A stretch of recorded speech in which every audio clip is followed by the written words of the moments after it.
Alors tout au long de ces quelques jours, nous avons étudié ensemble le chemin de la sanctification. En français simple, ça veut dire de quelle manière Dieu peut nous transformer pour que nous puissions devenir saints comme lui.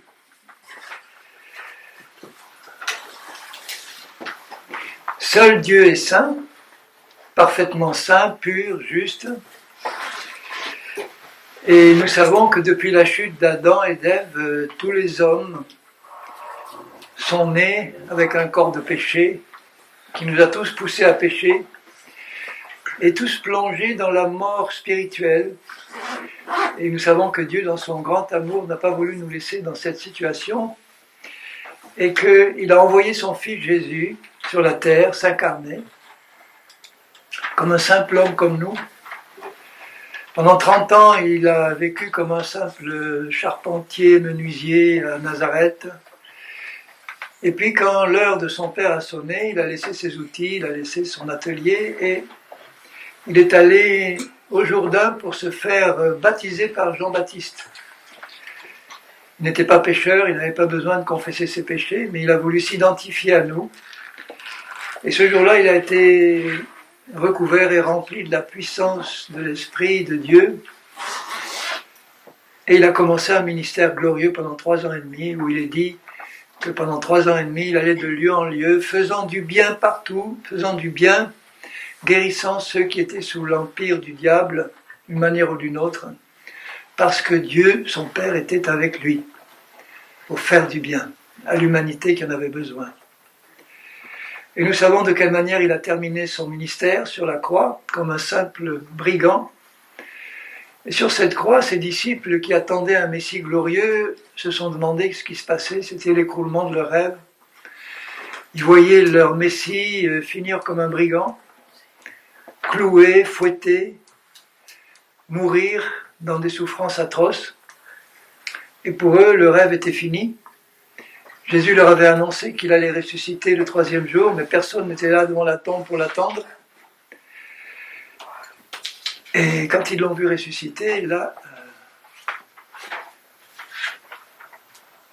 ils ont dit, ça y est, notre rêve devient réalité. Maintenant, le royaume de Dieu va venir. Il va restaurer le trône de David, chasser les Romains. Et quelques jours après, voilà Jésus qui s'envole vers les cieux sous leurs yeux. Mais avant de partir, il leur enseigne certaines vérités, il leur donne des consignes précises, et il leur dit à ses disciples-là, allez dans la terre entière annoncer la bonne nouvelle. Que Dieu, dans son amour, a envoyé un sauveur. Et qu'est-ce que Jésus, je l'ai rappelé dans ces dernières réunions, qu'est-ce qu'il est venu accomplir vraiment sur la croix? Vous avez en face de vous un, je dis ancien catholique, parce que pour moi maintenant les étiquettes n'ont plus d'importance. Un ancien catholique né à Lourdes, élevé chez les jésuites dans sa scolarité secondaire. On m'avait dit que Jésus était mort pour les péchés du monde. Un jour même, la semaine de Pâques, il y avait des scènes devant la foule des élèves et de la ville où nous étions. Les élèves jouaient les rôles de Jésus et des apôtres et mimaient la dernière semaine, la passion, la crucifixion de Christ. Et moi, comme j'étais le plus grand, j'avais été choisi pour jouer le rôle de Jésus. Alors imaginez un jeune garçon de 14 ans avec une chasuble de prêtre devant une foule immense, toute la ville était là. Et sur l'estrade,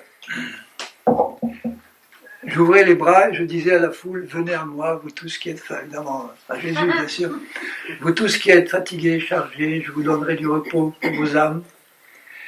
Et à ce moment-là, derrière moi, il y avait une grande map monde que les jésuites avaient dessinée sur un panneau immense.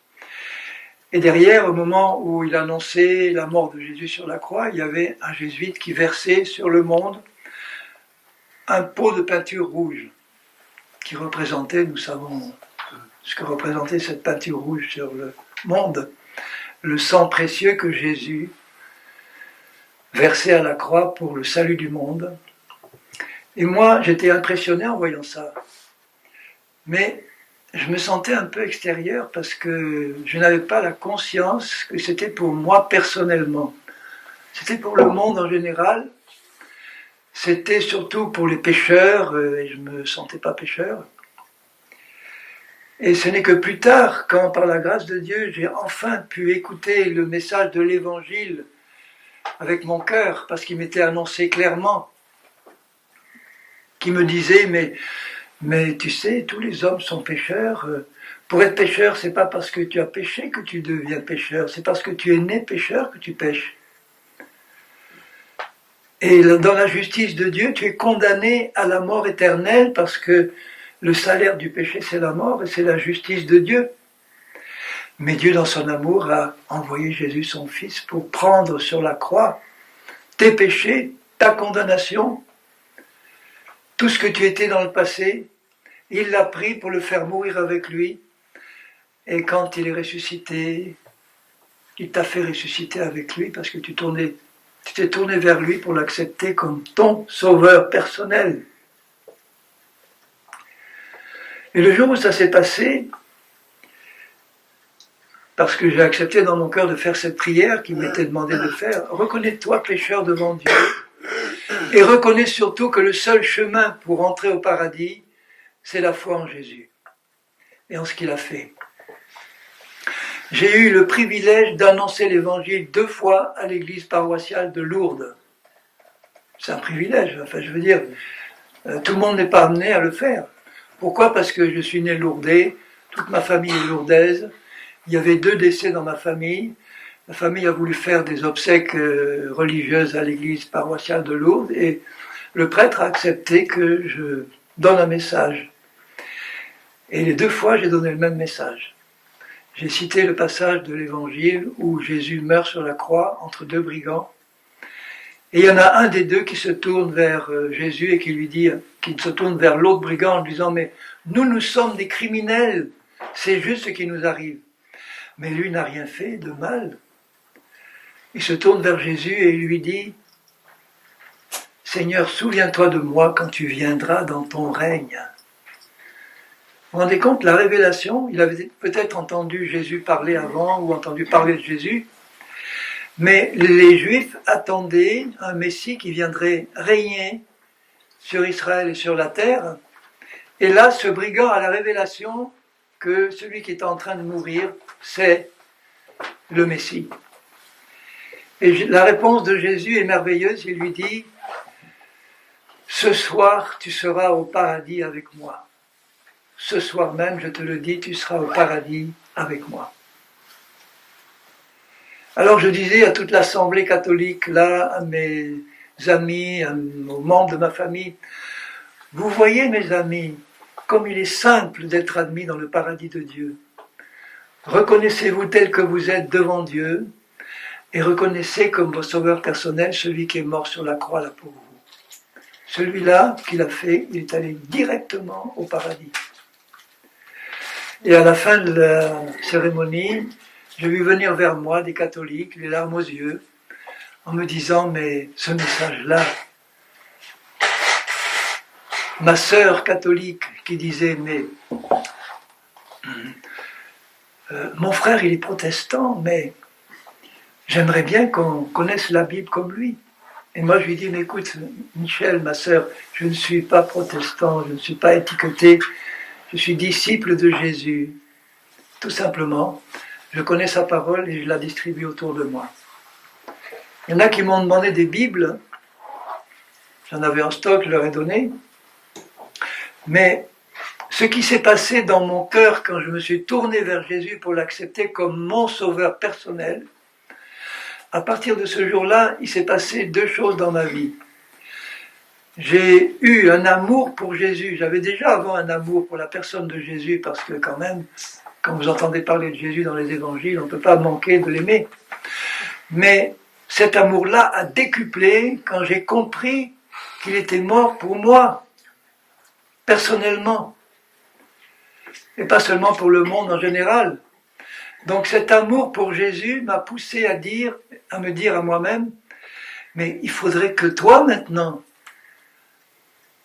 en quelque sorte, maintenant que tu es devenu un bon catholique par ta conversion, il faudrait que tu prennes ta Bible et que tu étudies les paroles de ce Jésus que tu viens vraiment de découvrir. Et j'ai pris ma Bible et je l'ai dévorée. Parce que je voulais savoir ce que mon Jésus disait. Et en la dévorant, j'ai commencé par le Nouveau Testament parce que je voulais entendre parler Jésus directement. Je me rendais compte que dans les enseignements de Jésus et dans les enseignements des apôtres, par la suite, il y avait des tas de choses qu'on ne m'avait jamais enseignées dans mon église.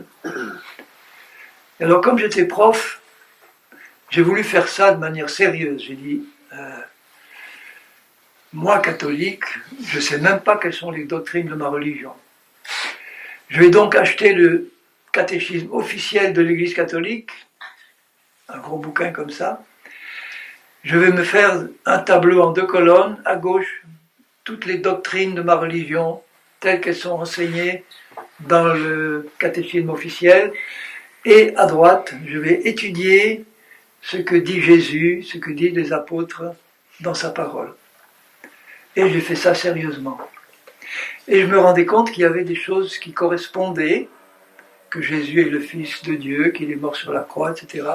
Et puis des tas de choses qui ne correspondaient pas, qui n'étaient pas en accord avec la parole de Jésus, qui n'étaient pas en accord avec ce qu'il disait, ou qui avaient été ajoutées à ce qu'il disait. Et là, je me suis posé la question, qu'est-ce que je fais maintenant? Jésus dit blanc, on me dit gris, ou noir, ou rouge. Alors devant le Seigneur, j'étais quand même un peu perturbé parce que je me disais, je suis catholique, j'ai là l'ensemble des doctrines de ma religion, et de l'autre côté, j'ai les paroles de Christ et des apôtres qui parfois ne collent pas ou sont même opposées.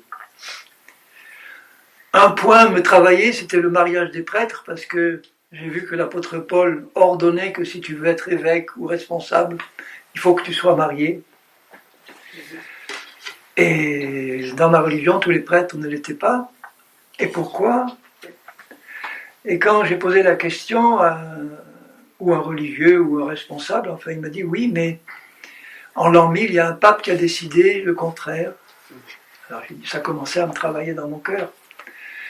Est-ce qu'il est possible qu'un pape ou quiconque change un commandement du Seigneur ou d'un de ses apôtres, inspiré par le Saint-Esprit? Et qu'est-ce que je vais faire maintenant, Seigneur? Et la réponse dans mon cœur, elle a été rapide. Je pense qu'elle venait du Saint-Esprit. Ne t'occupe plus de ces questions de religion. Ta sœur qui te dit protestant, enfin qui par la suite te dit protestant ou catholique ou pas, ne t'occupe plus de tout ça. Occupe-toi d'étudier ce que Jésus et la Bible disent et mets-le en pratique.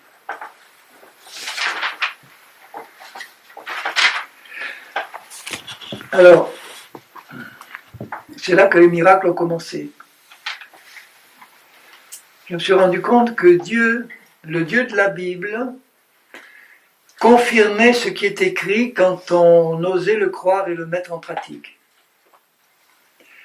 Alors, je vais vous lire, puisque vous pouvez vous dire, oui, mais on est en train de parler de sanctification, je ne vois pas trop le rapport, vous allez voir le rapport. Dans l'évangile selon Jean,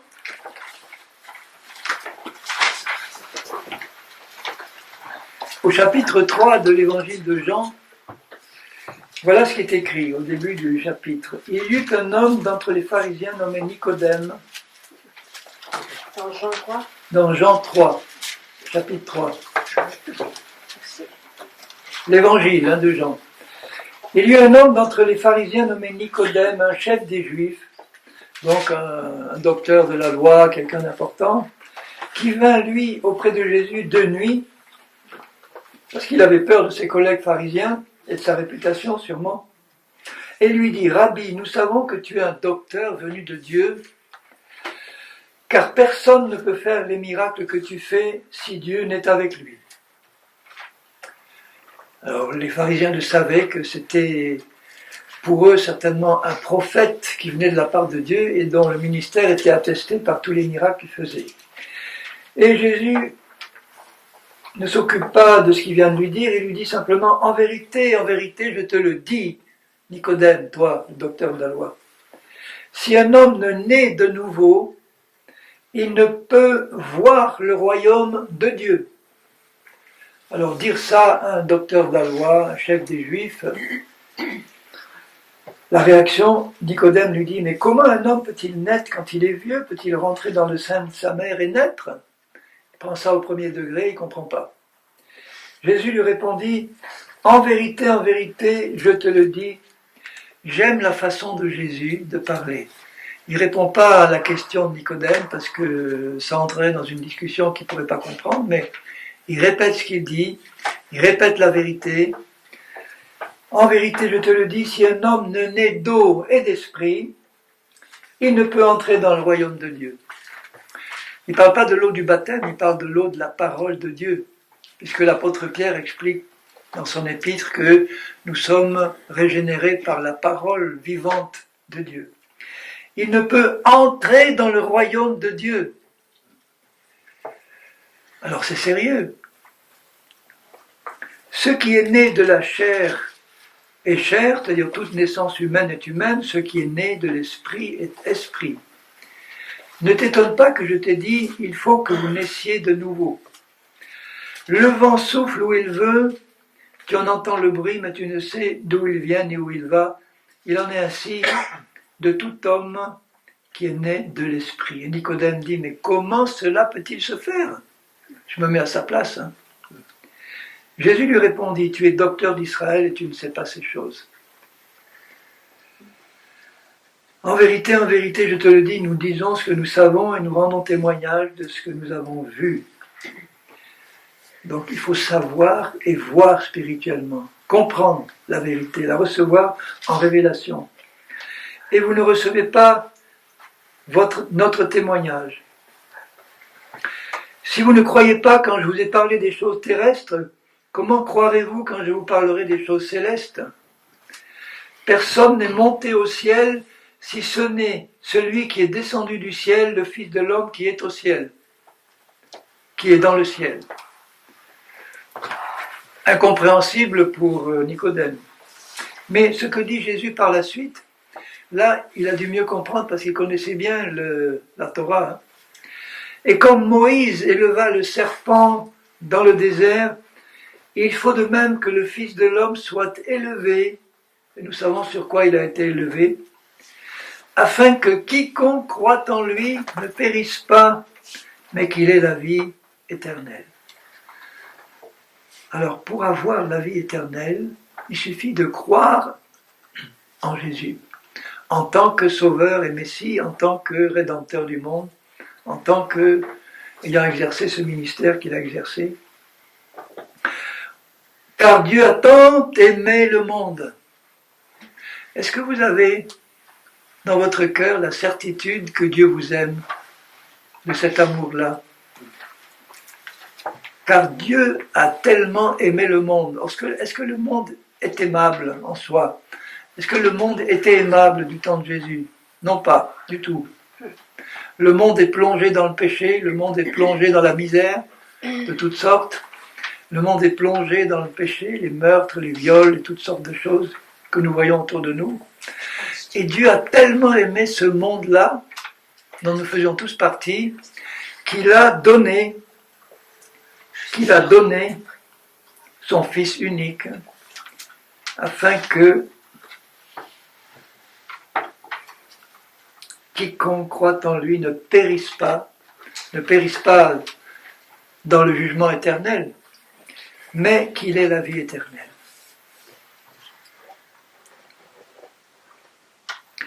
Dieu, en effet, n'a pas envoyé son Fils dans le monde pour qu'il juge le monde, mais pour que le monde soit sauvé par lui.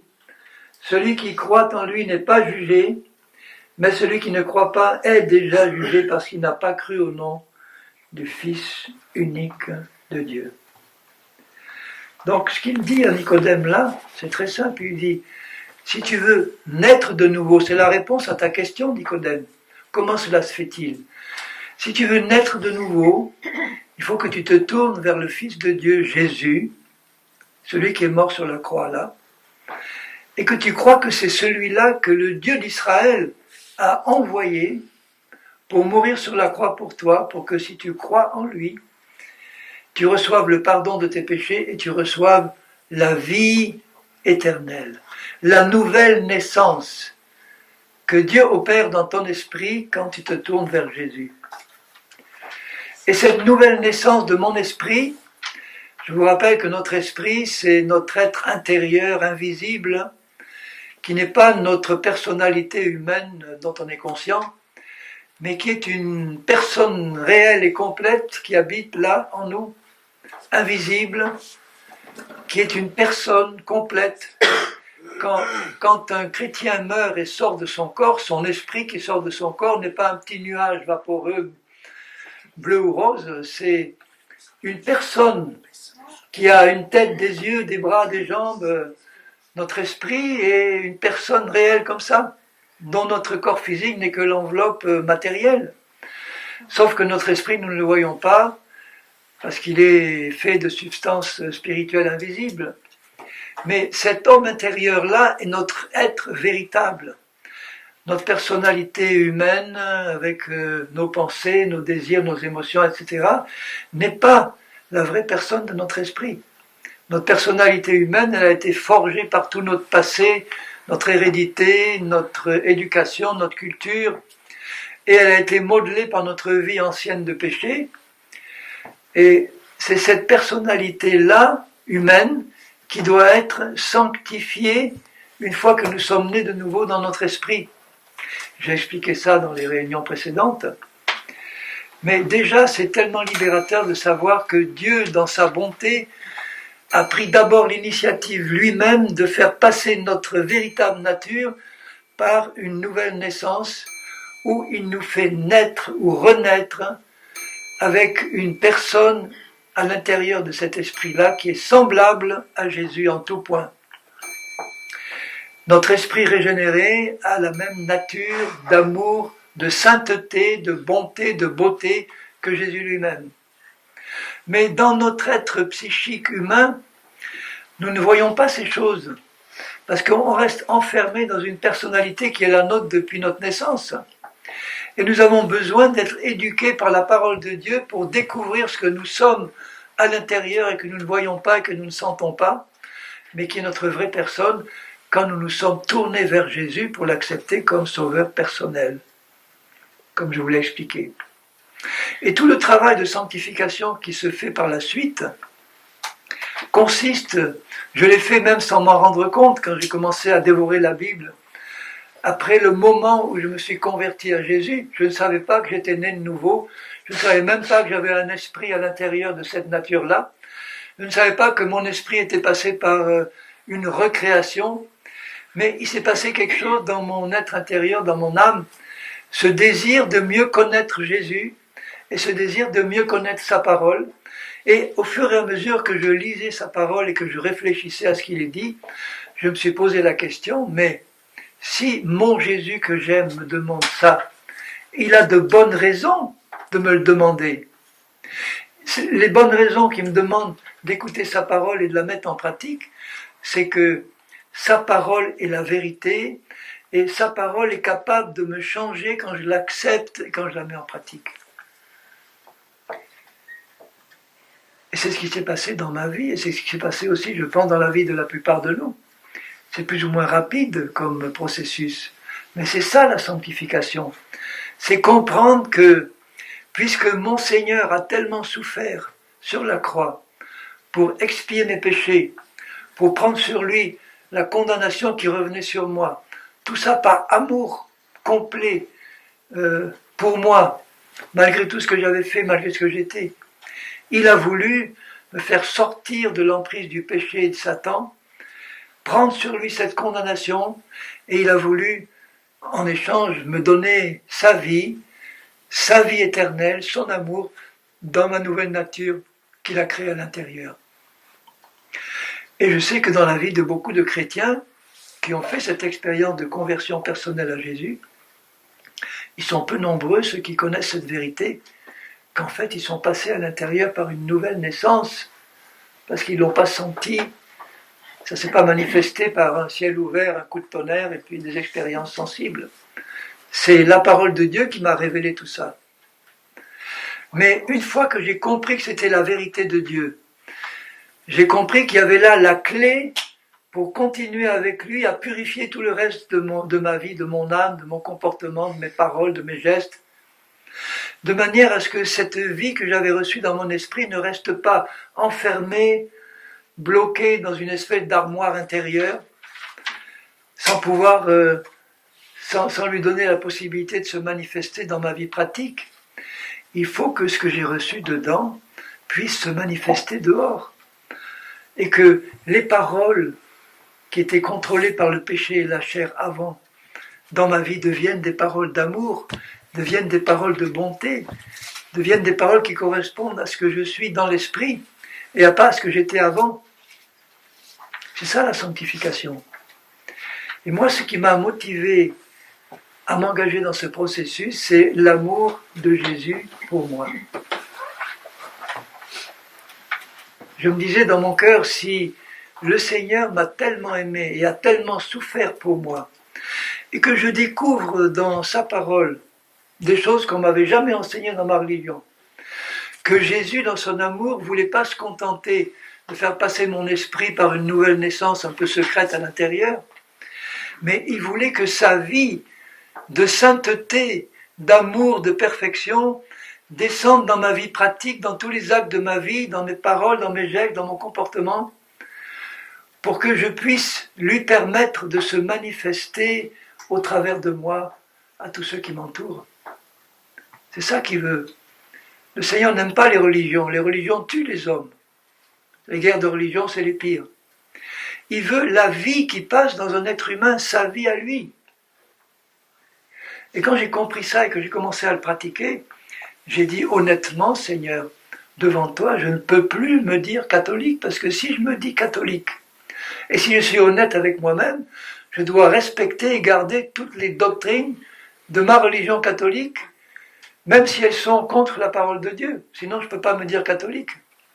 Mais à partir du moment où je suis les enseignements de Jésus et de sa parole, je ne me dis plus catholique, ni protestant, ni orthodoxe, ni quoi que ce soit d'ailleurs, aucune étiquette, mais je me dis disciple de Jésus-Christ. Quelqu'un qui veut marcher à la suite de son maître. Et pour marcher à la suite de son maître, j'ai besoin d'étudier sa parole et de la mettre en pratique. Amen. Parce que Jésus a dit, avant de partir à ses disciples, il a dit, en priant son Père dans Jean 17, « Père, je te confie, enfin, ce que tu m'as confié, ce que tu m'as donné, je sais que tu les gardes, enfin, je paraphrase, hein. Mais il a dit une phrase qui toujours m'a touché, il a dit, « Père, dans Jean 17, 17, sanctifie-les par ta vérité. Ta parole est la vérité. » Et la parole de notre Père Céleste, c'est cette Bible que je tiens entre mes mains là. Même si la traduction que j'ai n'est pas parfaitement la traduction des textes originaux, en fait c'est assez bien traduit pour que je puisse comprendre avec l'aide du Saint-Esprit ce qui est écrit là. Ta parole est la vérité, parce qu'elle est inspirée par celui qui est la vérité, Dieu lui-même. Jésus a dit, je suis la vérité. Et tout homme dans le monde qui se pose les questions vraies, qu'est-ce que je fais dans ce monde? Pourquoi j'y suis? Dans quel but j'y suis? Et je sais que je vais mourir. Qu'est-ce qui va se passer après? Où je vais aller après? Je ne veux pas de réponses qui me sont données par des religions d'hommes. Je veux une réponse qui puisse venir me révéler la vérité, la véritable réponse à ces questions-là. Qui suis-je vraiment? Pourquoi je suis là? Dans quel but? Et où je vais aller après? Je me posais ces questions. Vous les avez jamais posées avant? Donc quelqu'un qui cherche sincèrement une réponse vraie, véritable à ces questions fondamentales, en disant, je ne sais même pas s'il y en a un Dieu là-haut, mais s'il y a quelqu'un qui a créé tout ça, s'il y a quelqu'un que j'appelle Dieu ou que sais-je, s'il y a quelqu'un qui m'écoute là-haut, J'aimerais bien avoir une réponse vraie à ces questions vraies que je me pose. Et quand le vrai Dieu, qui connaît les cœurs, entend ces questions-là, Jésus a dit, celui qui cherche la vérité, enfin, celui qui écoute les enseignements du Père, c'est est-ce que tu veux avoir une réponse vraie à tes questions que tu te poses. Donc celui qui veut chercher la vérité, sincèrement, Jésus dit, le Père l'attirera toujours à moi. Parce qu'il a dit, je suis la vérité. Il est le Verbe, la parole vivante. Et ce que je tiens dans mes mains, ce livre-là, c'est la parole écrite. Et la parole écrite me révèle la parole vivante. Et le but de ma vie, c'est pas de suivre une religion, même chrétienne, c'est d'être en relation vivante avec celui qui est la parole de vie, Jésus. Sans intermédiaire, ni homme, ni ange, ni personne. Directement entre Jésus, par son esprit et moi. Et Jésus nous amène au Père. C'est beau comme programme, non? Vous trouvez pas?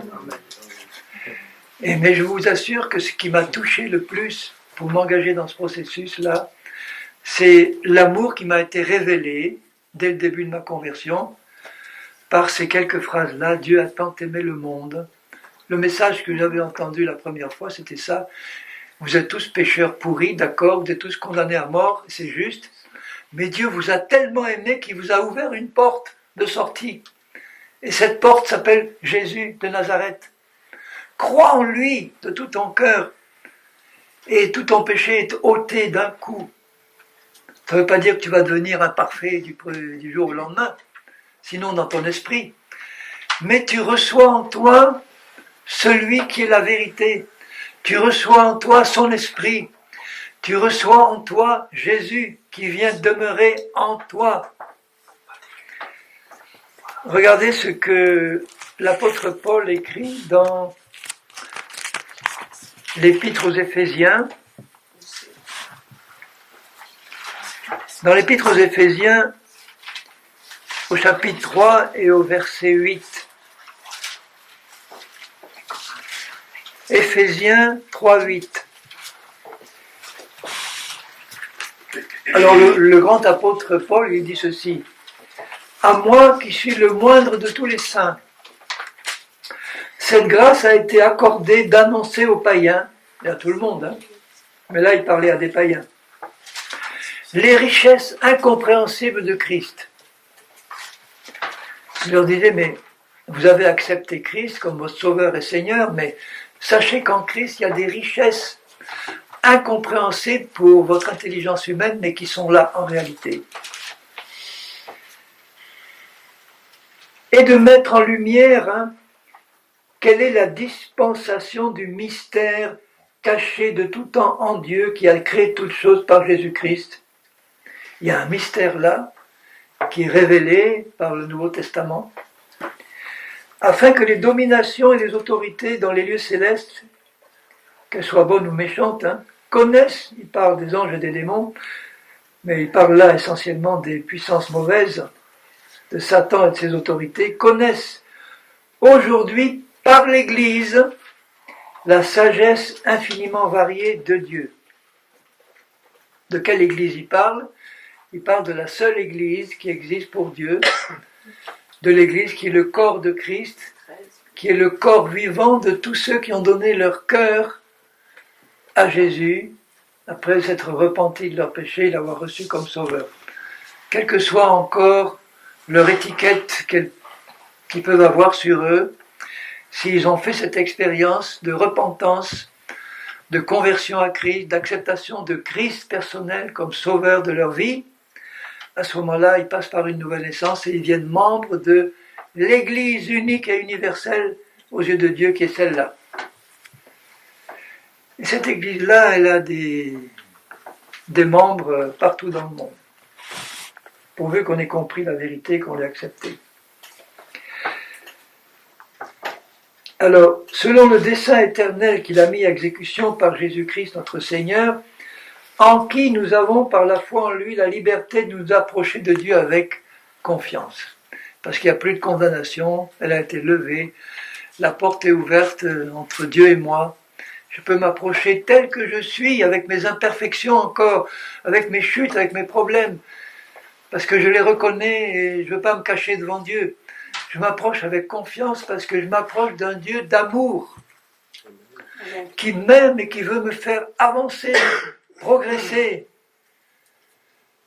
Je me rappelle le témoignage que j'ai entendu d'un chrétien qui avait commis une abomination. Alors, je ne sais pas laquelle, je crois qu'il ne le disait pas, mais enfin, quelque chose qui, à ses yeux, était un péché tellement grave, hein, que bon, il a été conduit par le Saint-Esprit à le confesser devant Dieu en disant « Seigneur, j'ai commis une chose abominable, pardonne-moi, je t'en supplie, au nom de Jésus. »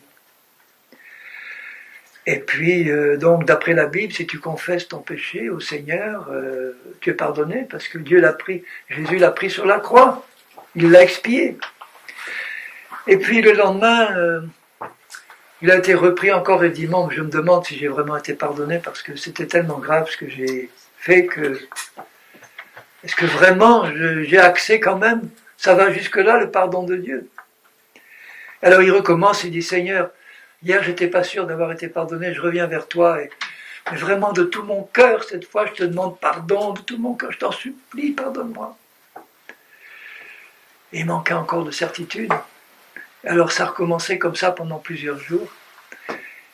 Et il dit dans son témoignage, j'ai vu un jour Jésus m'apparaître personnellement dans ma chambre, avec un regard assez sévère, plein d'amour quand même, mais il le regarde et lui dit, ne me parle plus de cette affaire, je t'ai pardonné. Elle dit, bon, ça va. Ne me parle plus de cette affaire. Nous devons croire que quand sincèrement nous apportons nos péchés, nos insuffisances, nos manquements, sincèrement devant Dieu, dire oui Seigneur, bon, pas la peine de les détailler.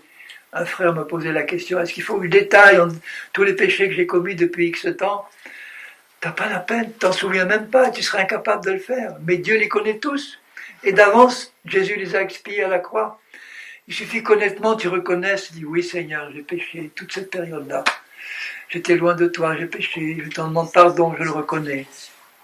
Et Jésus dit, s'il pouvait te parler, mon sang suffit à effacer tout ça. Amen. Mon sang a suffi à effacer tout ça.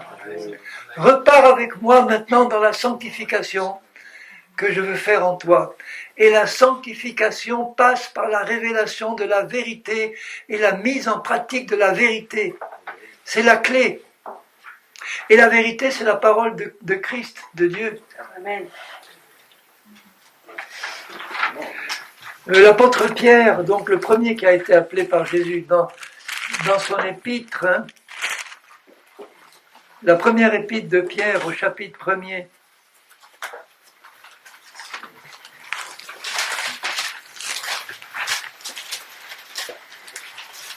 et au verset 17, il dit 1 Pierre 1, 17.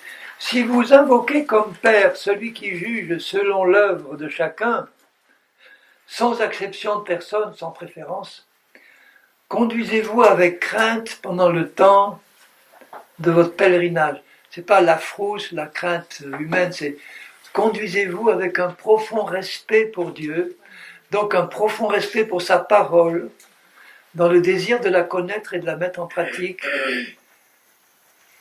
sachant que vous n'avez pas, sachant que ce n'est pas par des choses périssables, de l'argent ou de l'or, que vous avez été rachetés de la vaine manière de vivre que vous aviez hérité de vos pères, mais c'est par le sang précieux de Christ, comme d'un agneau sans défaut et sans tache, prédestiné avant la fondation du monde, et manifesté à la fin des temps, à cause de vous qui par lui croyez en Dieu, qu'il a ressuscité des morts et lui a donné la gloire, en sorte que votre foi et votre espérance reposent sur Dieu. Et il ajoute, ayant purifié vos âmes, votre personnalité humaine encore imparfaite et impure, contrairement à votre esprit régénéré, ayant purifié vos âmes en obéissant à la vérité, pas à une doctrine d'église qui est fausse, Si vous obéissez à une doctrine d'église qui est fausse, vous vous enfoncez dans l'erreur et le mensonge, et vous vous enfoncez dans l'impureté, et Satan a un contrôle sur vous par ça. Parce que lui est le père du mensonge, le menteur est le père du mensonge, et il s'est employé à introduire dans toutes les églises chrétiennes toutes sortes de mensonges pour tenir les chrétiens sous leur joug. Soin et puissance. Il y en a qui disent Amen. Amen. Amen. Il y a des bonnes choses partout, mais là où il y a des doctrines, des erreurs qui ne sont pas la vérité de Dieu, et qui non seulement ça, mais qui sont des mensonges devant Dieu, c'est une porte ouverte au malin, et c'est un empêchement à se sanctifier, parce qu'on ne peut être sanctifié que par la vérité. En obéissant à la vérité, il ne dit pas à votre doctrine, à la vérité, ou alors il faut que ce soit une doctrine de la vérité de Dieu, par l'Esprit, pour avoir un amour fraternel sincère. L'obéissance à la vérité me purifie. L'obéissance à la vérité me sanctifie. Et qu'est-ce qui se produit quand je suis sanctifié?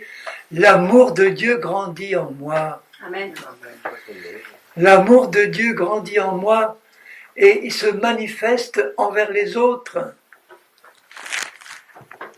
Il y a un rapport étroit entre la vérité et la pureté, entre la vérité et la sainteté. Et il y a un rapport étroit entre le mensonge et l'impureté. Je prends un exemple tout simple qui me tracassait au début. Pourquoi a-t-on imposé aux prêtres catholiques le célibat? C'est une fausse doctrine qui est contraire à l'enseignement de la parole de Dieu. Et qu'est-ce qui se passe en réalité dans la vie de ces hommes qui sont des hommes normaux comme tout le monde, qui auraient aimé fonder un foyer et qui en sont empêchés par cette doctrine-là? Ils sont souvent obligés d'avoir une maîtresse cachée, ou ils tombent dans l'homosexualité ou dans la pédophilie, parce que le diable a profité du fait qu'on leur a interdit de faire ce que Dieu leur demandait de faire. L'ennemi en a profité pour les tenir sous leur joug. Oui. Sous son joug. Sous son joug. Et les popes, enfin, la plupart sont mariés, en tout cas jusqu'à un certain niveau, les pasteurs sont mariés.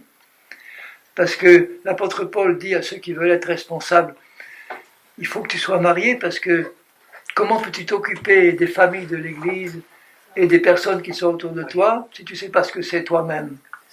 Il faut que tu saches ce que c'est. Il faut que tu saches ce que c'est qu'une vie de couple.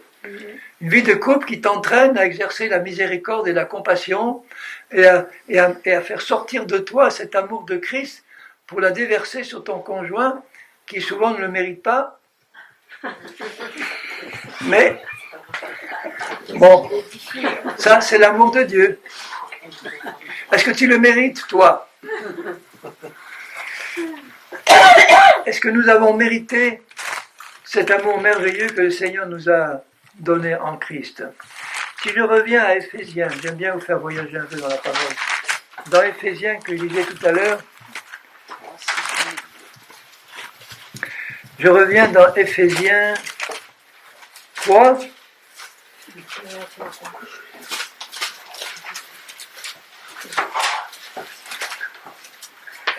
Au verset 14, Éphésiens 3, 14.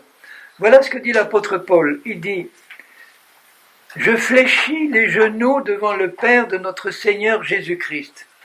Donc il prie. Il prie pourquoi? Pour eux. Et qu'est-ce qu'il demande? Duquel tire son nom toute famille dans les cieux et sur la terre. C'est le Père. Le Père, c'est lui qui a créé l'humanité entière, Dieu le Père. Il voudrait être le Père de toute l'humanité, mais il ne peut pas l'être si on ne le connaît pas.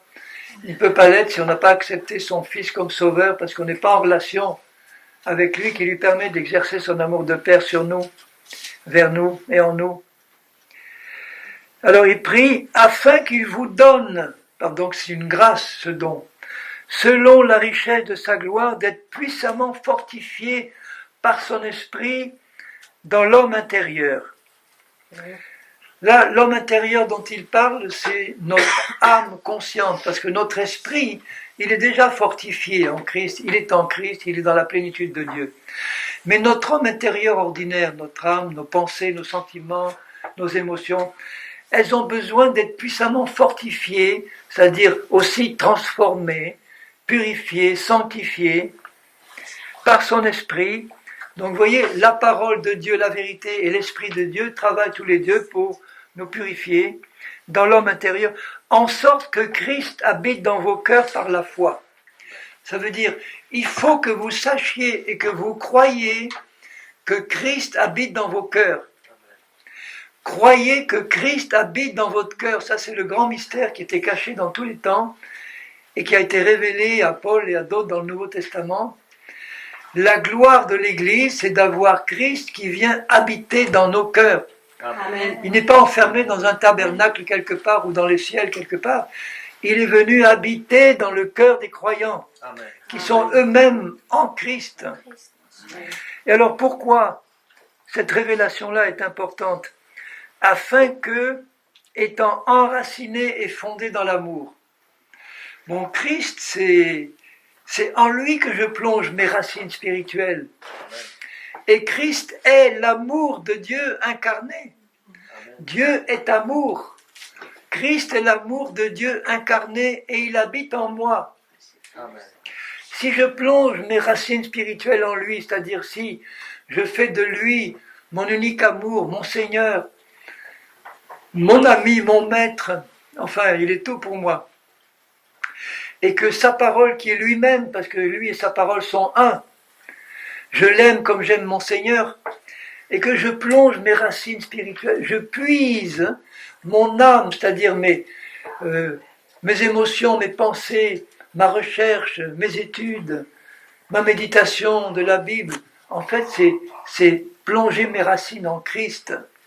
Et quand je plonge mes racines dans la parole et en Christ, je plonge mes racines dans l'amour. Amen. Amen. Et le fruit de l'esprit dont Paul parle, c'est l'amour, la joie, la paix, la patience, la bonté, la bienveillance, la foi, la douceur, la maîtrise de soi. Tout ça, ce sont des dérivés de l'amour. Amen. S'il n'y a pas d'amour, est-ce que tu vas être patient? S'il n'y a pas d'amour, est-ce que tu vas être bienveillant? S'il n'y a pas d'amour, est-ce que tu vas avoir la foi en Dieu? S'il n'y a pas d'amour, est-ce que tu vas être maître de toi-même? Non. Quand tu es rempli de l'amour de Dieu, et le but de la sanctification, de la purification de mon âme, en obéissant à la parole et en connaissant sa parole, c'est de permettre à l'amour de Dieu de remplir mon âme.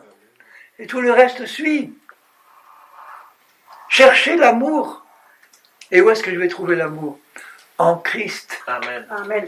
La manifestation parfaite de l'amour de Dieu. Il a dit, celui qui m'a vu, il a vu mon Père.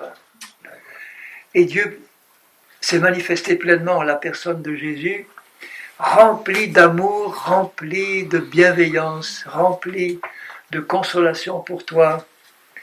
L'amour de Dieu supporte tout. Il te supportera jusqu'au bout. Même si un jour il peut te dire, mais jusqu'à quand je vais te supporter? Mais jusqu'au bout. Jusqu'au bout. Merci Seigneur. Amen.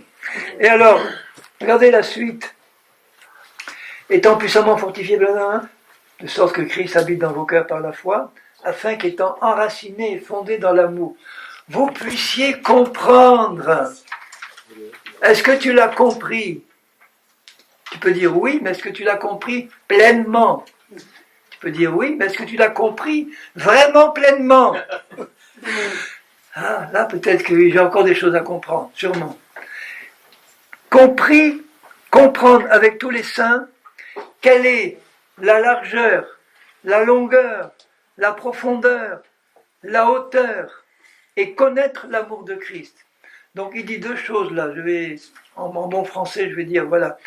Est-ce que, pour que vous puissiez comprendre le fait d'être enraciné dans l'amour de Dieu, en Christ, va me permettre de comprendre, parce que de ces racines-là, la sève de l'amour va monter dans mon âme, et puis je vais voir l'amour de Dieu grandir dans mon âme. Alors, vous puissiez comprendre avec tous les saints quelle est la largeur, la longueur, la profondeur et la hauteur de l'amour de Christ, et que vous puissiez connaître l'amour de Christ. Il dit deux choses là. Que vous puissiez comprendre à quel point Christ aime toi, malgré tout ce que tu peux être encore. Et ensuite, que tu puisses non seulement le comprendre, mais connaître cet amour-là. Connaître, c'est un terme biblique très puissant. Quand un homme avait un rapport avec son épouse, il disait qu'il connaissait sa femme parce qu'il s'interpénétrait. Et connaître l'amour de Christ sur le plan spirituel, c'est être pénétré dans la révélation de mon âme, d'être pénétré de cet amour-là, de l'avoir accepté, et par la foi, de savoir à quel point il m'aime, de connaître à quel point il m'aime. Pas seulement de l'avoir compris là, mais de le connaître dans mon cœur, parce que j'ai cru à ce qu'il m'a dit. Je t'aime d'un amour éternel. Il y a des chrétiens qui ont du mal à le croire, parce qu'ils se sentent tellement indignes et coupables. Ils ont du mal à croire, mais c'est vrai pour moi, Seigneur, tu m'aimes à ce point-là. Il ne t'aime pas en raison de tes performances, hein. Il t'aime parce qu'il est amour. Amen. Amen. Et il veut te transformer à son image, comme il l'a fait déjà dans ton esprit. Amen. Et pour ça, il ne peut le faire que si tu acceptes, si tu comprends, si tu crois à quel point il t'aime. Et il t'a aimé au point de donner sa vie pour toi. Et il ajoute cet amour de Christ qui surpasse toute connaissance humaine, hein, en sorte que vous soyez remplis jusqu'à toute la plénitude de Dieu. Amen. Dans l'épître aux Colossiens, Paul dit que Christ est la plénitude de Dieu. Il est la manifestation corporelle de la plénitude de Dieu. En lui est toute la plénitude de Dieu. Et là, il dit aux chrétiens qui ont eu la révélation de l'amour de Christ pour eux, le but c'est que vous aussi vous soyez remplis de toute la plénitude de Dieu. Et la plénitude de Dieu, c'est son amour. Amen. Et quand tu vois l'amour de Dieu grandir dans ton cœur comme ça, tu le vois parce qu'il se manifeste de plus en plus autour de toi. Tu te rends compte que tu aimes de plus en plus ceux qui ne sont pas aimables. Tu te rends compte que tu peux déverser sur eux un amour, quoi qu'ils te fassent. Tu réagis plus comme tu réagissais avant avec impatience, animosité, colère, irritation, parce que ton âme a été purifiée par l'amour de Christ, parce que tu as compris à quel point il t'aimait, tu l'as accepté, et tu as permis au Saint-Esprit de déverser dans ton âme de plus en plus cet amour-là, et il grandit, et il grandira jusqu'au bout. Et le but, c'est que tu sois rempli de la plénitude de cet amour-là. Mais dès maintenant, là, il ne parle pas d'un jour dans les cieux. Nous sommes appelés à vivre sur la terre la vie que Jésus a vécue. Une vie d'amour de Dieu. Ça vous intéresse d'être rempli de la plénitude de Dieu? Bien sûr. C'est clair. C'est le but unique de Dieu pour nous. Amen. Et c'est ça le but de la nouvelle naissance. Dans mon esprit, il y a la plénitude de l'amour de Christ, mais il ne faut pas que mon esprit reste enfermé dans sa coquille charnelle. Il faut que la chair meure, comme le grain de blé qui est tombé dans la terre meurt. C'est la coquille extérieure qui meurt, c'est pas le grain de blé qui meurt. Le grain de blé, lui, il y a le germe, il est vivant, mais il ne peut pas sortir si la coquille n'est pas brisée. Et la coquille, c'est la chair.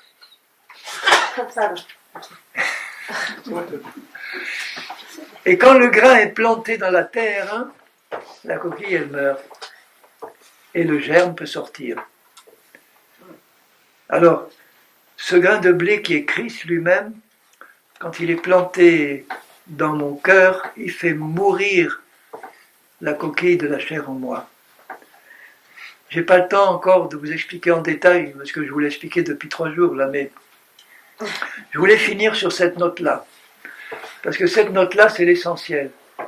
Le but de la sanctification, c'est-à-dire le but de la purification de mon âme, c'est de permettre à l'amour de Christ de se manifester d'abord en moi, pour que je le sache à quel point il m'aime, et puis de le manifester autour de moi, parce que c'est de ça que le monde a besoin.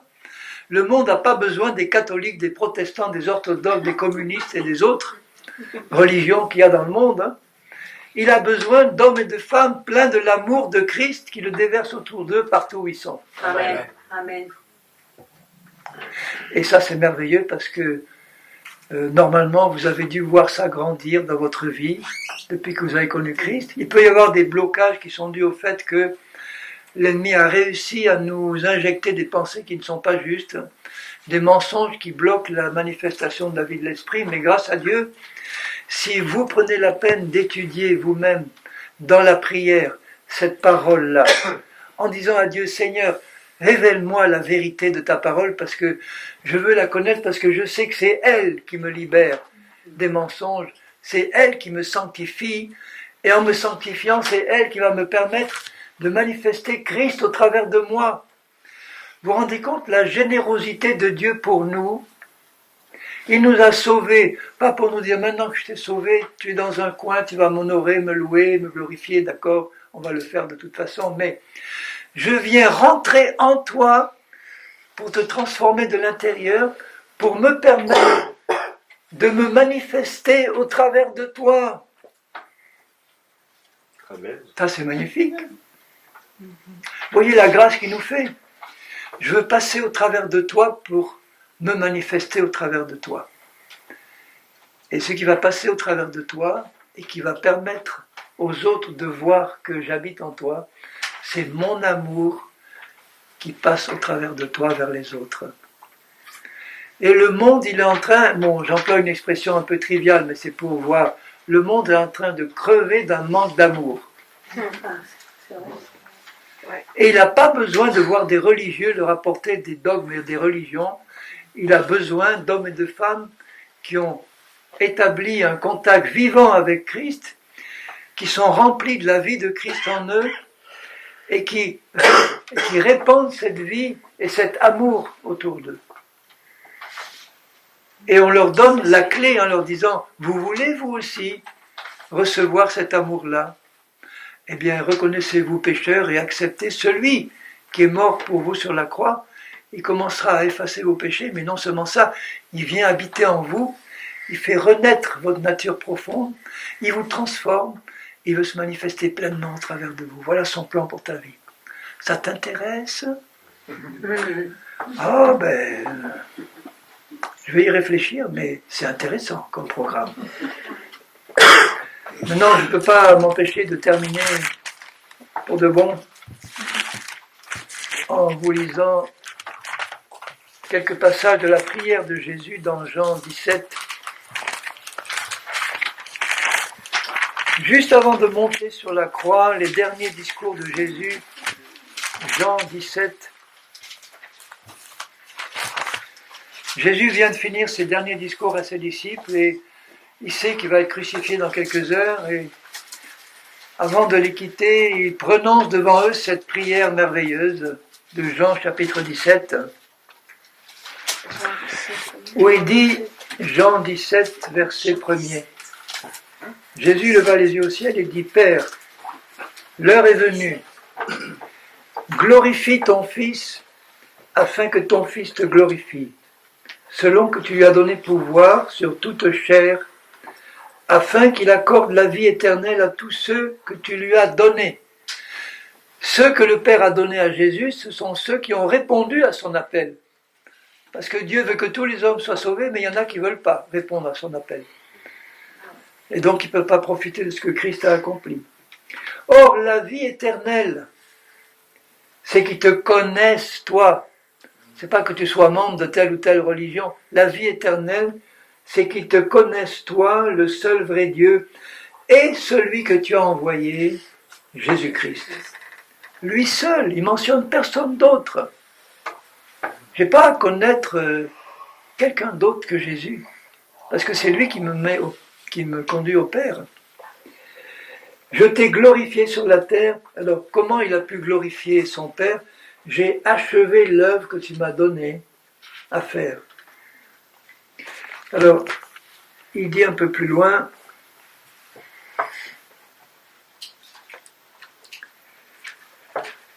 au verset 13, « Maintenant je vais à toi, Et je dis ces choses dans le monde, afin qu'ils aient en eux ma joie parfaite. Je leur ai donné ta parole. Le monde les a haïs parce qu'ils ne sont pas du monde, comme moi je ne suis pas du monde. Je ne te prie pas de les ôter du monde, je ne te prie pas de les mettre dans un monastère, je ne te prie pas de les mettre dans un coin reculé, je ne te prie pas de les ôter du monde, mais de les préserver du mal. Amen. Et le mal, c'est le menteur, c'est le mensonge. Préserve-les du mal. Ils ne sont pas du monde comme moi, je ne suis pas du monde. Sanctifie-les par ta vérité.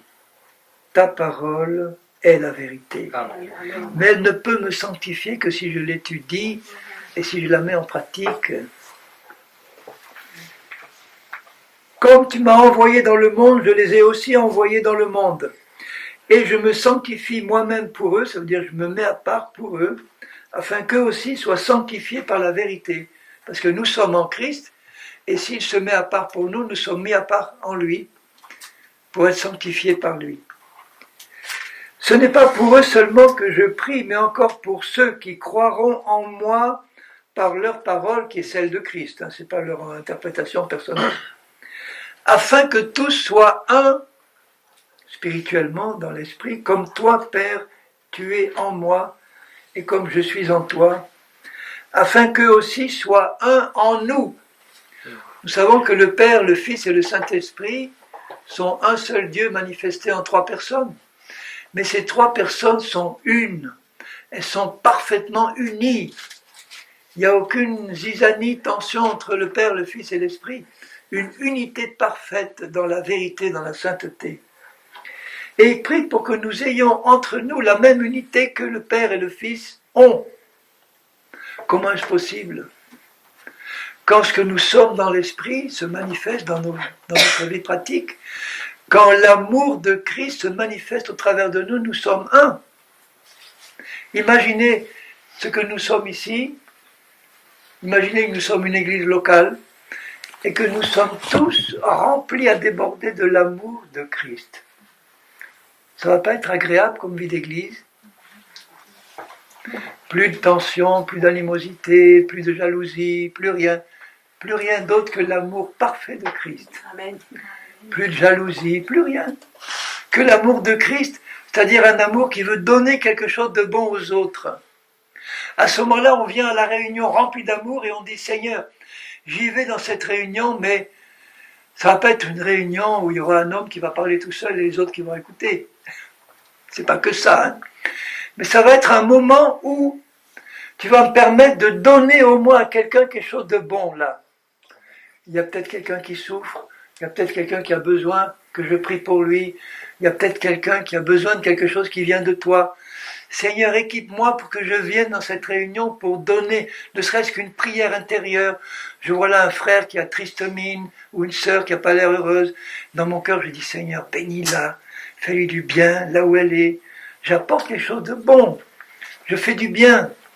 Et si nous tous, nous arrivons avec ce désir, parce qu'on en a la capacité, on est rempli de Christ et de son amour, il va nous donner une occasion de donner quelque chose de bon, pas seulement à un, mais à deux, mais à trois.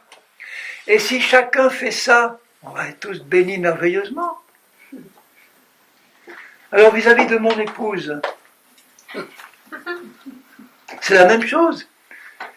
S'il dit que vous soyez un comme moi, je suis un avec mon Père, je dis, Seigneur, que je sois avec elle, un comme toi, tu es un avec ton Père. Et pour que ça soit possible, Seigneur, il faut que tu me remplisses de ton amour, parce que mon but, c'est de déverser ton amour sur elle. Le but de ma vie, c'est de la rendre heureuse et de l'aimer. C'est pas d'avoir une femme qui me rend heureux et qui m'aime, d'abord. Mais si elle a le même but dans son cœur, parce que c'est une femme spirituelle, et qu'elle a Christ en elle, et qu'elle a le même désir dans son cœur, eh bien elle va dire, Seigneur, le but de ma vie, c'est de rendre mon mari heureux, et de le bénir, et de lui faire du bien. Et parce que Dieu nous en a rendu capables, par l'amour qu'il a déversé dans nos cœurs, nous allons passer la journée à voir de quelle manière nous allons pouvoir mutuellement nous faire du bien. Croyez pas que ça va être le paradis sur terre. Alléluia. Alors que dans beaucoup de couples, c'est l'enfer sur terre. Pourquoi ? Parce qu'ils n'ont pas encore compris comment recevoir et déverser ce pur amour de Christ qu'ils ont pourtant en eux quelque part là. Donc si je prie en disant Seigneur, montre-moi de quelle manière tu vas pouvoir me permettre de déverser l'amour que tu m'as donné là à l'intérieur, autour de moi, comme toi tu l'as déversé sur ce monde. Et la petite voix du Saint-Esprit va me dire, mais continue à te sanctifier et tu verras à quel point l'amour que j'ai en toi va pouvoir sortir et se manifester au travers de toi. Continue à te purifier en étudiant ma parole, en la mettant en pratique, en m'obéissant, en entretenant ta relation personnelle avec moi. Parce que je t'aime et je veux entretenir cette relation avec toi. J'ai entendu il n'y a pas longtemps un témoignage qui m'a touché dans mon cœur où un frère disait j'ai l'habitude de prier le Dieu tous les jours, de voir un moment, ou en tout cas d'être en relation avec lui, de le prier.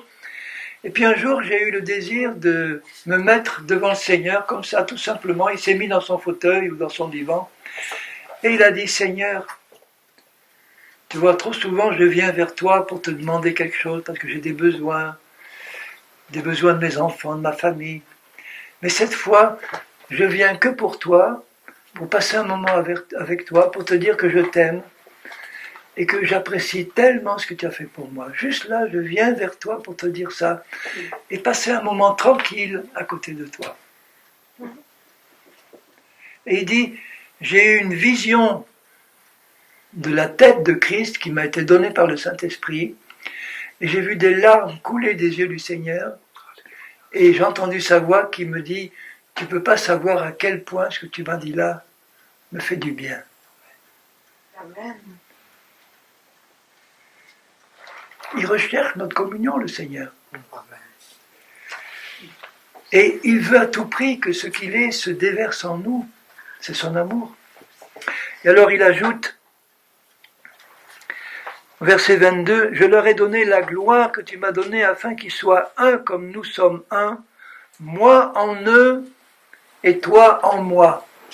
Moi en eux, toi en moi, afin qu'ils soient parfaitement un et que le monde connaisse. Si on est un, c'est qu'on est dans l'amour de Christ. Quand le monde va voir l'amour de Christ manifesté dans son Église, quand il voit nous arrêter de nous chamailler entre chrétiens comme on le fait malheureusement trop souvent, pour voir l'amour de Christ manifesté au milieu de nous et en nous, ils vont connaître, que le monde connaisse que tu m'as envoyé, parce qu'il n'y a que toi qui peux faire ça, et que tu les as aimés comme tu m'as aimé. Parce que ton amour, je vois dans leur vie, ton amour se manifester dans leur vie. Je vois que tu les as aimés, mais exactement comme tu m'as aimé, Seigneur, mon Père. Est-ce que tu te rends compte que le Père t'aime comme il aime Jésus? Il t'aime comme il aime Jésus. Je parle à toi, mais je te parle à toi aussi, à nous tous, à moi-même. Que tu les as aimés comme tu m'as aimé. Père, je veux que là où je suis, ce que tu m'as donné soit aussi avec moi, afin qu'ils voient ma gloire, la gloire que tu m'as donnée, parce que tu m'as aimé avant la fondation du monde. Donc Dieu nous a aimés avant la fondation du monde. Père juste, le monde ne t'a pas connu, mais moi je t'ai connu. Ceux-ci ont connu que tu m'as envoyé. Je leur ai fait connaître ton nom. Le vrai nom de Dieu, c'est Père. Quand vous priez, Dieu, priez notre Père. Dieu est un papa d'amour. Abba, papa. Et Christ est un merveilleux frère, sauveur. Et je le leur ferai connaître, sous-entendu pour moi encore plus, je le leur ferai connaître, afin que l'amour dont tu m'as aimé soit en eux et que je sois en eux. Sous-entendu pleinement manifesté. Voilà. Donc tu vois, dans ta relation personnelle avec Dieu, ton Père, par Christ, parce que le but de Christ, c'est de t'amener au Père. Et Christ est l'image manifestée du Père. Quand il t'amène au Père, que tu réalises que tu as dans les cieux un papa d'amour qui t'a aimé au point de donner son propre fils, que tu réalises et que tu comprends et que tu reçois cet amour-là qui est prêt à te pardonner, à te relever, à te fortifier, à te conduire au but avec tant d'amour et de délicatesse et de souci de te préserver de tout mal. À ce moment-là, tu te tournes vers lui et tu dis « Papa, Abba, Papa, merci de m'avoir révélé cet amour et merci de m'avoir fait comprendre de quelle manière tu peux le manifester dans ma vie. » Merci. Amen.